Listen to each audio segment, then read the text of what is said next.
At 72, he froze in the middle of his own backyard, knees locking up, breath shallow, fear creeping in fast. Something had to change, but he never expected it would start with this. 6 weeks later, everything was different. Curious?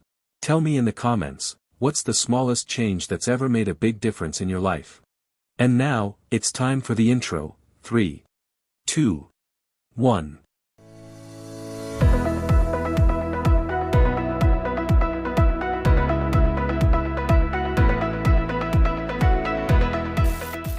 On a chilly September morning in northern Arizona, the porch light of a small ranch-style home flickered on.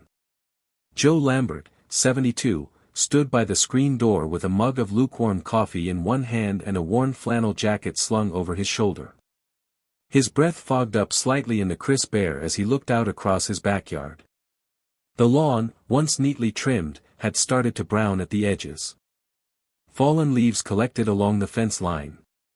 The tomato vines sagged, overripe and unattended. A wooden trellis, built by Joe himself decades ago, leaned awkwardly as if tired of waiting for someone to fix it. Joe took a slow sip and stepped down the porch stairs. His right knee stiffened halfway, making him pause. He grunted quietly, reached for the rail, and adjusted his footing. Just the morning cold, he muttered to himself, more out of habit than belief. He limped toward the overgrown garden bed, where a few stalks of kale still stood defiantly in the dirt. Bending over wasn't so easy these days. Picking up the garden shears he'd left there weeks ago, he held them in his hand like an old friend he wasn't sure how to greet anymore. Joe used to spend hours out here. He'd wake with the sun, turn the soil, prune the lavender bushes, and hum the same song his father used to whistle when working on the family farm in New Mexico. There was rhythm and peace in the labor. The garden was never about showing off, it was where he felt most alive. But lately, even small tasks left him winded. He hadn't touched the compost pile in over a month. The wooden bench under the oak tree, where he used to read seed catalogs with his dog Buck at his feet, was now more of a resting place between short walks than a spot for planning. Inside the house, Joe kept things mostly the same. The kettle still whistled at 6:30. The radio played old jazz tunes around noon. But the energy that once propelled his days seemed to drain faster than before. His daughter Sarah had offered to hire a gardener, but Joe had refused. "If I can't take care of this place myself," he'd said, "what's the point?" Still, he knew, deep down, that something was changing. It wasn't just age. It was the way his legs felt heavier. The way his joints stiffened after only 10 minutes of sitting. The way his balance wobbled slightly when reaching for a tool. He didn't want to admit it, not even to himself, but walking from one end of the yard to the other had become a chore. The space he once moved through freely now felt distant, like an old friend slipping out of reach. He still loved this garden. But love, he was starting to realize, wasn't always enough to carry him through the pain. And so, that morning, as the Arizona sun crept slowly over the peaks in the distance, Joe sat down on the edge of the wooden planter box and let out a slow breath. He wasn't ready to give up. Not yet. But he was tired. And something had to change, he just didn't know what. By late October, Joe found himself avoiding the garden altogether. It wasn't a conscious decision at first, just little things. He started checking the weather more often, hoping for a reason to stay indoors. The rake lay untouched against the side of the shed, and the basil he'd meant to harvest wilted away on the vine. One chilly morning, he tried to tie his boots and froze halfway, a bolt of pain shooting up from his lower back to his right hip. He sat on the edge of the bed for almost 20 minutes afterward, just breathing, waiting for the ache to settle. He didn't talk about it. When his daughter Sarah called, as she did every Sunday, he told her everything was fine. Just slowing down a bit, he said with a chuckle, though the laughter barely covered the strain in his voice. She offered to come help with groceries. He said no. The pride in Joe ran deep, the kind built over years of raising a family, fixing things without asking, and managing whatever life threw at him with a quiet, determined grit. Still, the signs were hard to ignore. His right knee clicked every time he bent it. His left shoulder ached after lifting even a light bag of potting soil. Some days, his hands felt stiff before he even got out of bed. At night, the pain grew sharper, dull, constant throbs that made it hard to fall asleep. He tried repositioning the pillows, rubbing menthol balm on his joints, even microwaving an old rice sock for heat. But nothing seemed to last more than a few minutes. Joe's daily routine hadn't changed much since retirement. A slice of toast and black coffee for breakfast, a sandwich at noon, and whatever was easy for dinner, usually leftovers or frozen meals. He rarely drank water unless it was mixed with something sweet, like lemonade. When it came to nutrition, Joe figured he was doing okay. After all, he wasn't skipping meals. But he didn't realize how little variety his body was getting, how few nutrients his joints, muscles, and bones were actually receiving. He also stopped stretching. There was a time, years ago, when he'd rise with the sun and do a few simple moves on the porch, arms up, a side bend, a slow reach for the toes. It had felt good, especially on cool mornings. But somehow, that habit had disappeared. Now, getting up from his chair after an hour of TV felt like climbing out of a deep hole. One Thursday afternoon, while trying to fix the back gate, Joe lost his balance stepping off the second stair and had to grab the railing to keep from falling. He didn't fall, but the jolt shook him more than it should have.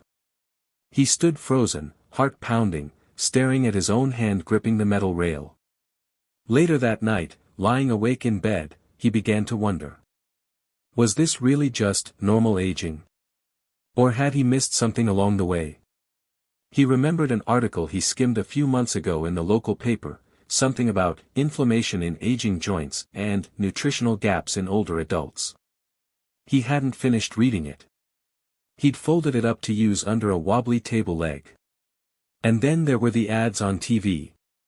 Every other commercial seemed to be for supplements, miracle pills, joint creams, or some special mattress that promised pain-free living. Joe usually rolled his eyes. He wasn't the type to fall for quick fixes. But a tiny part of him, just a flicker, started to wonder if maybe, just maybe, he'd been wrong to dismiss them all. By the end of the month, Joe couldn't shake the feeling that something needed to change. The pain wasn't going away. His body wasn't just getting older, it was asking for help. And for the first time, he was almost ready to listen. Joe's annual checkup came in mid-November, the kind of appointment he usually treated like a chore, something to get through quickly, politely, then forget about until next year. But that morning, as he slowly buttoned his shirt and felt the dull ache in his shoulder, he admitted to himself that maybe this time was different.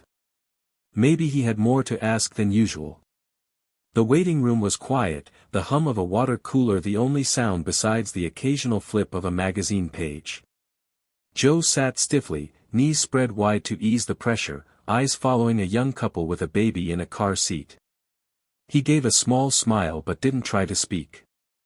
Dr. Louise Carter was exactly the kind of doctor older patients trusted, a woman in her early 60s, tall and graceful in her movements, with short silver hair that framed a lined but kind face.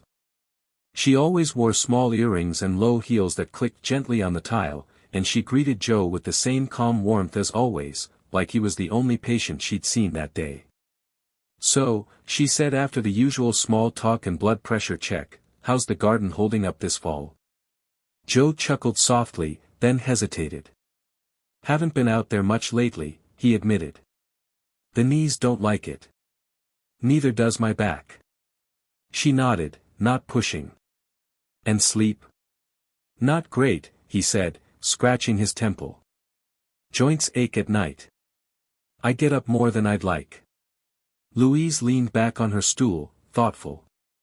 "Joe, I want to share something that might sound a little old-fashioned. But it's helped me personally, and several of my patients. You ever hear of bone broth?" Joe raised an eyebrow. "You mean like soup?" She smiled. "More or less. But I'm talking about a real, slow-cooked broth made from animal bones, chicken, beef, simmered for hours with vegetables, herbs, maybe a splash of apple cider vinegar to draw the nutrients out. It's rich in collagen, amino acids, and minerals your joints love. A lot of folks think it's just an old wives' tale, but there's real benefit to it, especially at our age. He looked unconvinced. You saying soup can fix my knees? I'm saying, she replied gently, that your body might be asking for help. And bone broth is one way to start feeding it what it needs, not just calories, but support. Think of it like oiling an old door hinge. It doesn't change the door, but it sure helps it move better. Joe didn't say much as he left, but something about her tone, non-judgmental, experienced, lingered. Later that week, when his granddaughter Grace came over to drop off Thanksgiving pie, she brought her phone over during lunch. "Grandpa," she said, scrolling through a wellness page, "have you seen this? People online are going nuts over bone broth. Even athletes are drinking it." Joe smiled faintly. Two very different women, his doctor and his teenage granddaughter, mentioning the same thing within days. That didn't feel like coincidence. That night, instead of flipping straight to the sports channel, he searched "bone broth benefits" on his old tablet. For the first time in weeks, he felt something unfamiliar, curiosity mixed with hope. The next morning, Joe stood in the kitchen, sleeves rolled up, squinting at a handwritten recipe he'd jotted down from an online video. His reading glasses fogged slightly from the steam rising off a pot of boiling water. Spread out on the counter were bones from a roasted chicken he'd picked up at the store, a few carrots, some celery, a whole onion, skin still on, and a splash of apple cider vinegar just like Dr. Carter had mentioned. He moved slowly, but deliberately, setting everything into the large stock pot. When the water came back to a gentle simmer, he turned the heat to low and slid the lid on with a soft clink. Then, he leaned on the counter, breathing in the earthy aroma as it began to fill the kitchen. It wasn't much, just bones and scraps, really, but it felt like a start. That day, Joe stayed mostly indoors, checking on the pot every hour or so. Occasionally, he skimmed off the foam with a spoon like the video suggested. By evening, the broth had turned a warm, golden brown. He strained it through a mesh colander and poured the steaming liquid into mason jars, letting them cool before placing them in the fridge. His first cup of bone broth was nothing fancy, no noodles, no salt, no added herbs. Just warmth. He held the mug in both hands like it might teach him something, then took a sip. It was richer than he expected, subtly savory, and oddly comforting. It reminded him of Sunday dinners at his grandmother's, where chicken soup always came before anything else. Maybe that was the point. But Joe didn't stop there. The next day, he found the email Dr. Carter had sent a while back. It had links to gentle mobility exercises for older adults. He clicked, watched, then replayed a video where a soft-spoken instructor guided viewers through slow standing stretches and seated joint movements. Joe stood behind the couch, arms stiff, copying along. It wasn't pretty, his balance wobbled, his knees creaked, but he kept going. 10 minutes, then 12. That was enough. He made a small checklist and stuck it to the fridge. 1 cup bone broth, morning or evening. Stretch 10 to 15 minutes after breakfast. Walk 10 minutes, even if just around the yard. The first week, the changes were subtle. He didn't sleep through the night, but he found it easier to fall back asleep. His knees still ached when going downstairs, but he noticed less tightness when rising from his chair. After the second week, his appetite shifted. He craved lighter meals, found himself reaching for fruit instead of crackers, and drank more water, mostly because the broth made him thirsty. By the third week, Joe walked around the backyard for the first time in over a month without stopping to sit. The garden was still messy, but it looked a little less daunting. He trimmed a few branches from the lavender bush and pulled up some dead stalks near the fence. A neighbor, Mike, noticed from across the yard. "Back at it, Joe?" Mike called. Joe straightened slowly, a slight grin on his face. "Just seeing if the garden still remembers me." Mike chuckled. You're moving better than last time I saw you. What's your secret? Joe shrugged. Hot broth and morning stretches. Nothing fancy. Mike raised an eyebrow. Soup, huh? Joe didn't try to convince him. He just nodded and went back to pruning.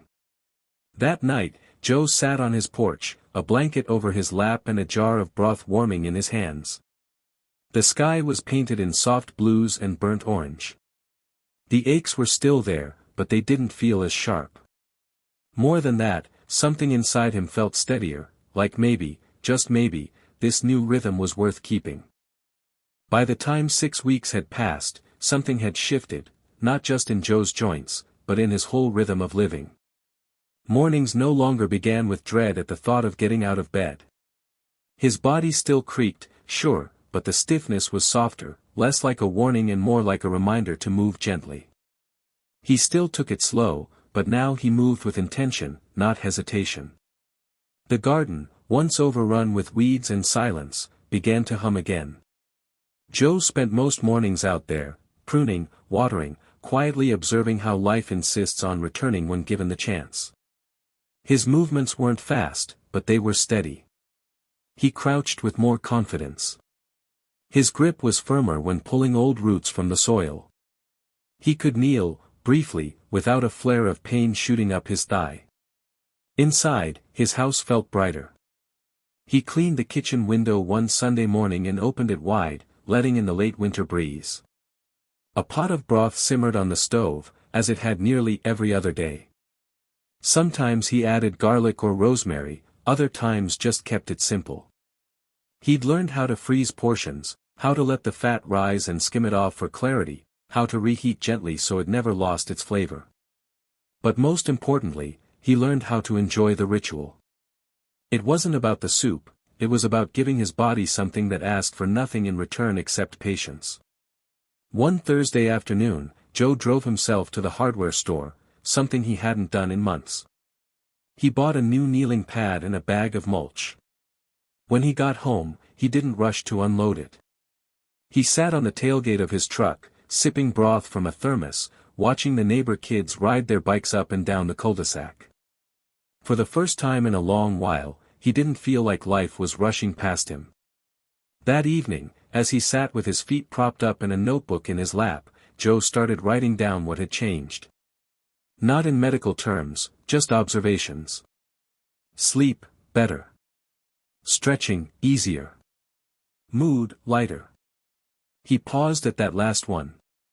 It surprised him, how something so small, bone broth, a few stretches, a walk in the yard, could nudge his whole outlook.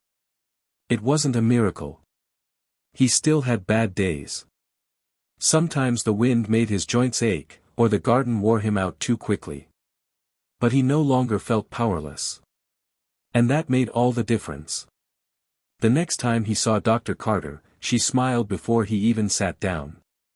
"You look different," she said, adjusting her glasses. "Brighter." Joe laughed softly. "I feel different." He told her about the broth, the walks, the moments of quiet in the garden that no longer felt like failure, but rest. She listened without interrupting, nodding at the parts that mattered most. "Well," she said as she stood to walk him out, "you did the hard part. You decided to listen to your body, and to give it what it needed." Joe thought about that on the drive home. The simplicity of it. He hadn't taken any pills, hadn't bought a fancy device. He'd just fed his body what made sense. That evening, as the sun dipped low over the Arizona hills, he walked from one end of his backyard to the other, slowly but without stopping. He didn't notice until afterward that it was the first time he'd done it in almost a year. By early spring, the garden had begun to bloom again, not just with flowers, but with life. The lavender pushed up fresh shoots, the rosemary spread wide beneath the sun, and tiny green tomatoes peeked from the vines Joe had pruned with care. It was subtle, this return of rhythm, but steady.